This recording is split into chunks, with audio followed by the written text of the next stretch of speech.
Dear sisters and brothers in Christ our Lord, to begin with, one more word on what SAFE is all about.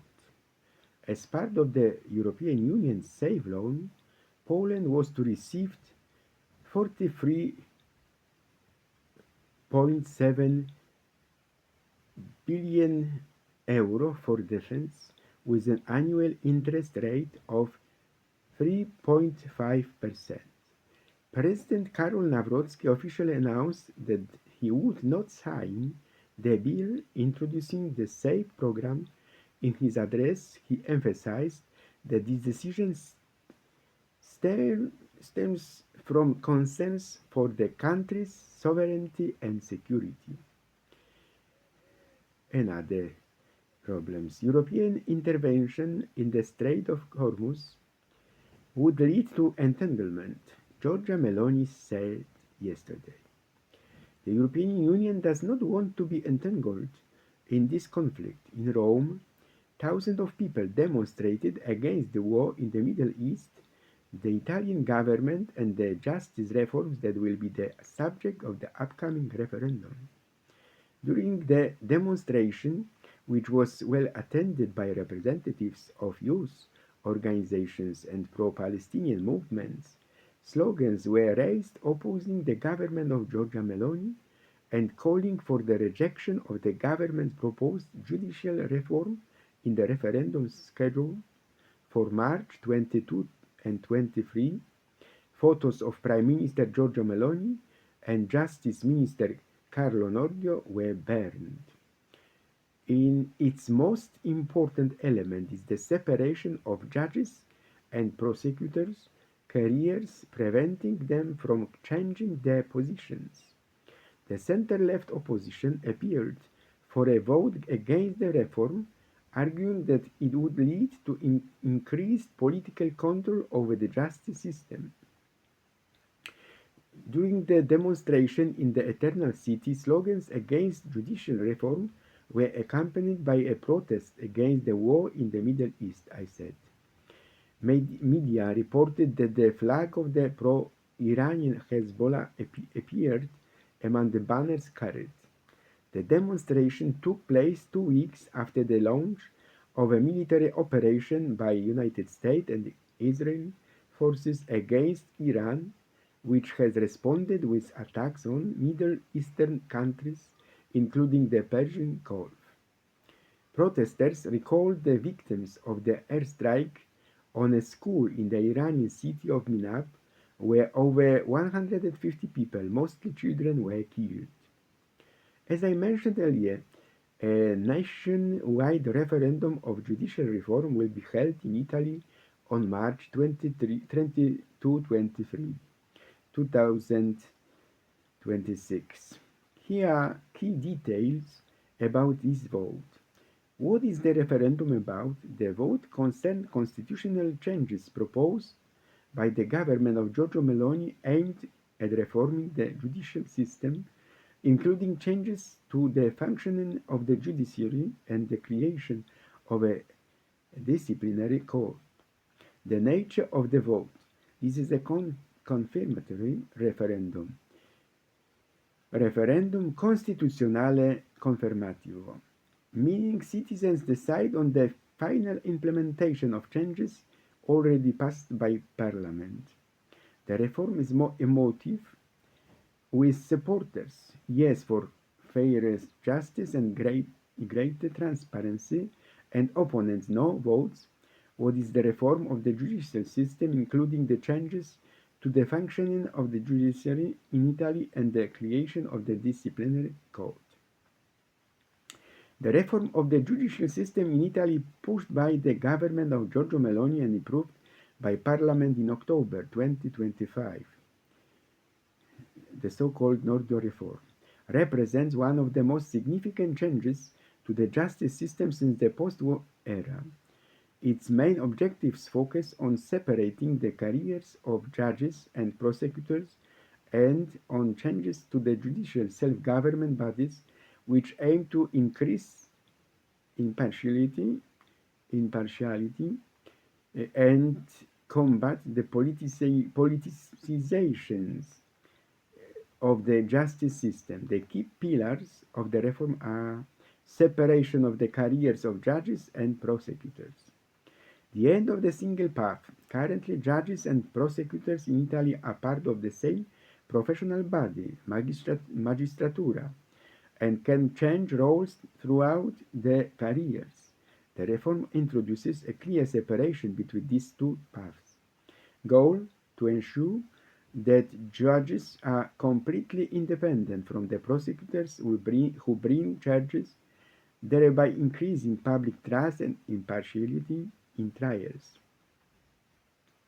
Second, changes to the function of the High Council of the Judiciary, dividing the High Council of the Judiciary, the current unified self-governing body, governing judges and prosecutors, will be divided into two separate councils, one for judges and the other for prosecutors.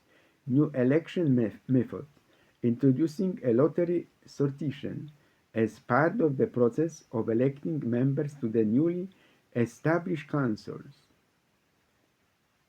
which aims to limit the influence of internal political factions within the judiciary. New structure. Third, the reform removes disciplinary powers from the new councils, transferring them to the newly established disciplinary code, a high disciplinary court functioning. This body will be an independent body, adjudicating disciplinary cases against judges and prosecutors, acting as a court of first and second instance. Controversies and the future of the reform. The reform is highly controversial. Critics, including judges' associations, fear that it will weaken the independence of the third branch of government and subordinate it to politicians. Due to the lack of the two-thirds majority in parliament, the reform will be submitted to a constitutional referendum in the next Sunday. Let me mention two figures here. Woodrow Wilson, President of the United States, and Emma Goldman. In this context, I would pose the thesis: vote or illusion? Wilson, Goldman. Is voting the engine of democracy, or does it sometimes create the appearance of power without real control? Woodrow Wilson was a proponent of democratic government and believed that the representative institutions and elections are crucial to political freedom and the legitimacy of modern states. Emma Goldman presented a radical critique of electoral politics. In essays and speeches, she argued that voting alone cannot tear down entrenched power structures and that deeper social transformation is essential for true freedom. The way forward.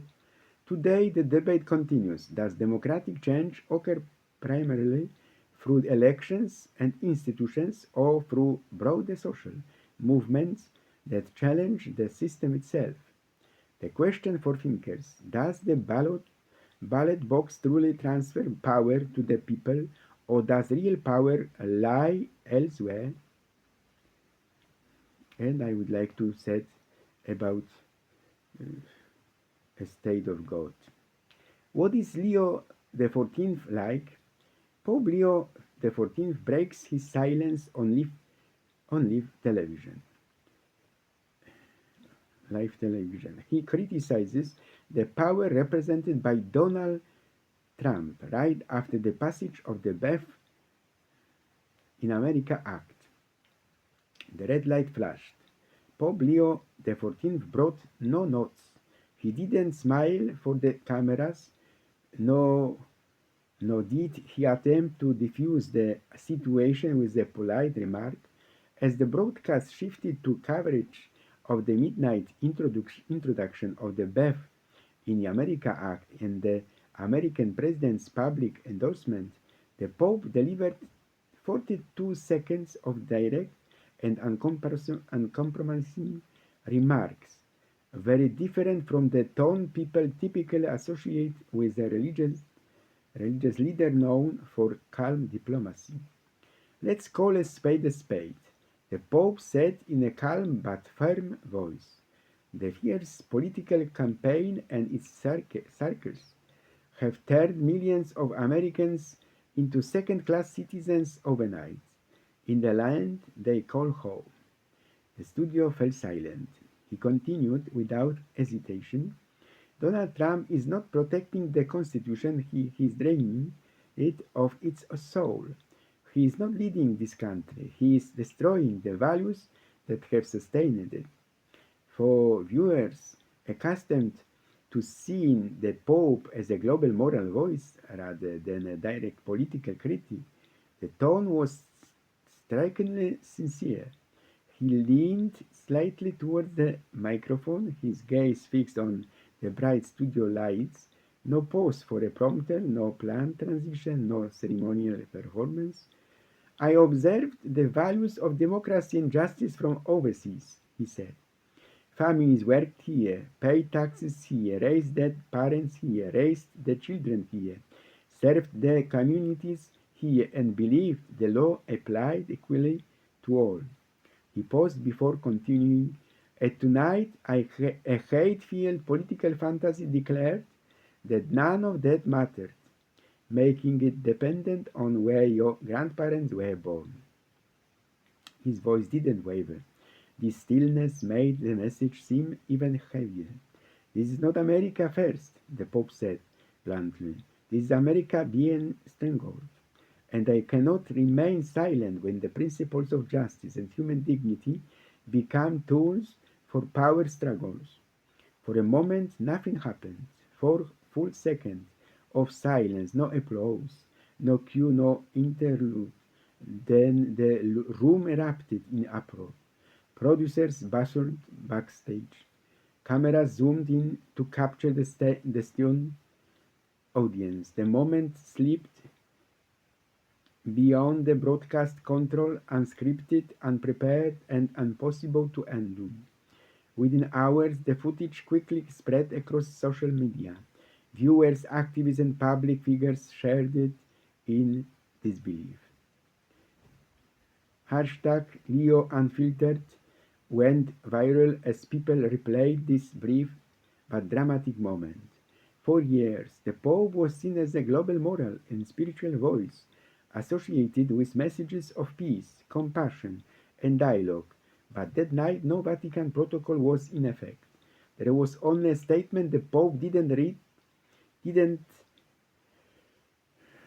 from a script. He didn't appear on the program. He drew the line with his words, and the world watched as the Pope, if only for a moment, became the voice of open confrontation with the political power. And most recently, Pope Leo XIV called for a ceasefire in the Middle East on Sunday in his most powerful speech to date, addressing directly the leaders who initiated the conflict in Iran. In the name of the Christians of the Middle East and all people of goodwill, I appeal to those responsible for this conflict, Pope Leo said, and ceasefire to reopen the avenues of dialogue. Violence will never lead to the justice, stability, and peace for which people await. We are experiencing another Lent, and biblical figures stand around us. Quides veritas. During Jesus' meeting with Pilate, the latter asked, "What is truth?" Jesus doesn't answer, not because he doesn't know how, not because truth doesn't exist, not because everyone can decide for themselves and Pilate therefore has the right to choose for himself, not because the discussion would be too difficult, simply because Pilate is blinded by power, by the desire for applause and recognition. He is unable to perceive the truth, even though it is before his eyes in the flesh. He thinks of something else. His heart is distracted, deceived. Jesus even tells him that everyone who is of the truth listens to my voice. We must be drawn to the truth to truly listen to it, see it, hear it. Otherwise, even having it before us is pointless. We see it every day in our lives, how often we know what is good and what is evil, but that doesn't stop us from doing evil. We see this, to give another example, in this bioethical debate. Ultrasound is useless. The truth about what an embryo and fetus and pregnancy is. Those who are not on the side of truth, that is on its side before their own, will pretend not to see, or invent all sorts of philosophies to deny that what they see is what it is. We hear the voice of the Pharisees.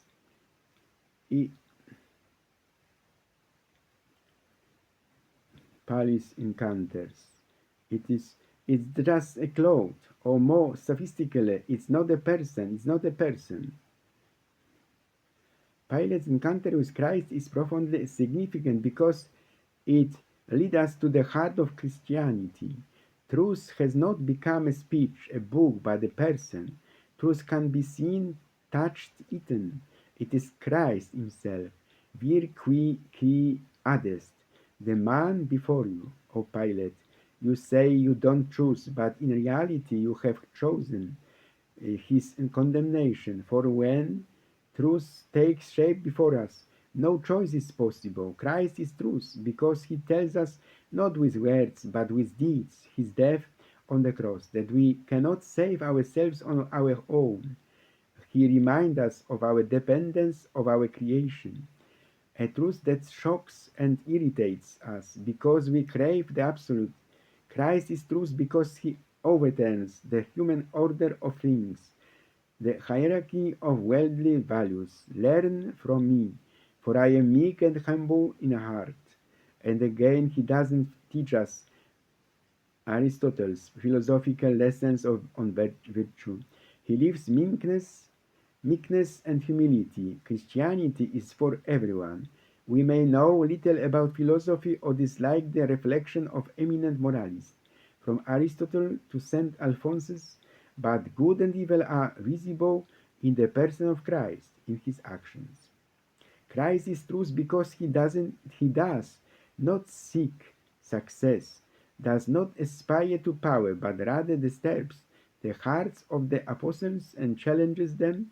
If you do not want to follow me, you too can leave. He is truth incarnate, because by living he teaches us how to live. He had a father and a mother just like us.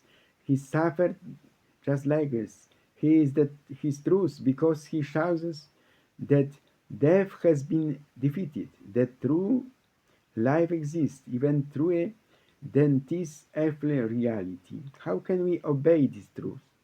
By loving it. And how is this love grounded?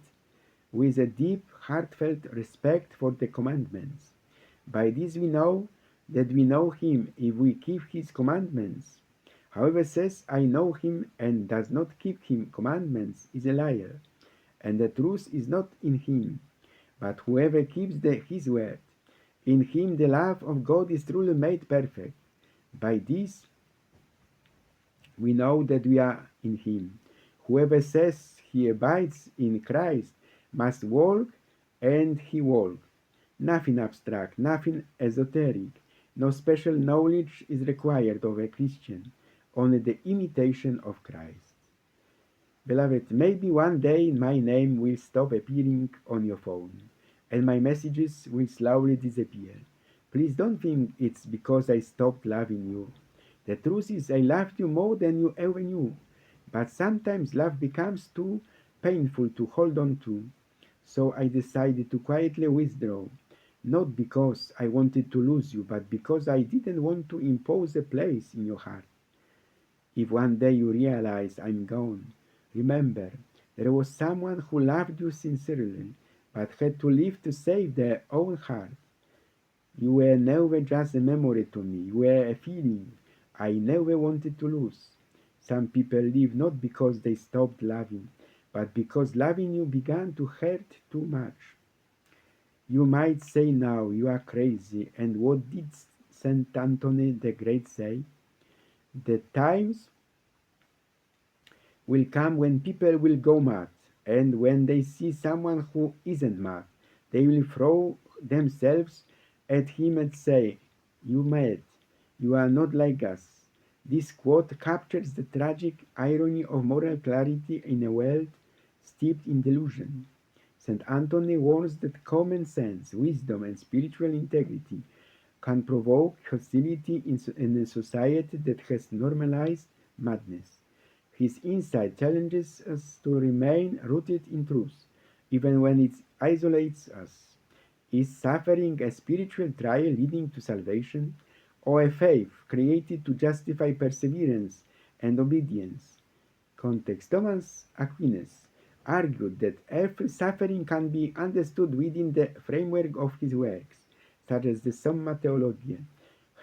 He explored the connection between faith, morality, and hardship with a broader spiritual purpose. Friedrich Nietzsche rejected this concept. He argued that religion can transform weakness and suffering into virtues, encouraging submission rather than giving individuals the opportunity to challenge the conditions that cause their unhappiness. The question arises, does faith give meaning to suffering, or can it sometimes prevent people from confronting its true causes? Let us try to look at the matter for ourselves. When they brought a public sinner to him, Jesus stooped and wrote on the ground with his finger, then said, "Let he who is without sin cast the first stone." May we be accompanied by the daily pilgrimage to purgatory by Saint Margaret Mary Alacoque. What regret do you have, O holy soul of purgatory, for the land you left? I regret the scant charity I had on earth toward the souls in purgatory. I could have been so useful to them during my lifetime. Prayers, penances, almsgiving, good deeds, communion, holy masses, devotion to the Sacred Heart. How many ways I had to comfort these poor souls, in prison, in the prison of fire, darkness, and torment. If I had done so, I would have earned many defective graces to avoid sin. I would have earned a shorter and less painful purgatory, and now the prayers offered for me throughout the Catholic world would have brought me more abundant fruit. If I could return to the world, no one would work more than I on behalf of suffering souls. What fervent prayers I would offer for them! How much mercy I would have sacrificed to arouse in the faithful the most tender compassion for them! What I did not do when I could, do not neglect today, Christian souls. People are. The world cannot be expressed. The table of the pear, of the strawberries, cannot be expressed, let alone the world. But people try. Painters paint, writers write, musicians compose. We go back thousands of years to forge something in common, a thread of understanding, but still every now and then we create ruins for ourselves. We are very reluctant to learn ourselves. Let us be close to each other, because they are tearing us apart. And every moment the earth cracks beneath our feet, and these scraps of the land we stand on float away from each other with a bang into the darkness. Let us be close to each other when we are afraid, when a mere pebble can start avalanches. Let us be close to each other when the dark mountains suddenly push us away with their cold bodies. Let us be faithful to each other when walls rise, because there is as much of ourselves within us as the warmth that we take from another, and the other will take from us and conceal within themselves. Let us be close to each other, because they are tearing us apart. Imagine, our planet is 4.5 billion years old, and humans has been on it for only a fraction of that time of Earth history, from fiery beginning and molten surface. Earth slowly transformed into the blue world we know today. Life arose deep in the oceans, among simple microbes, nearly 4 billion years ago, long before oxygen appeared in the air or complex creatures appeared in the seas. Dinosaurs ruled for millions of years, disappeared, and a mere 200,000 years ago, humans appeared. A mere blink on an eye on a geological scale.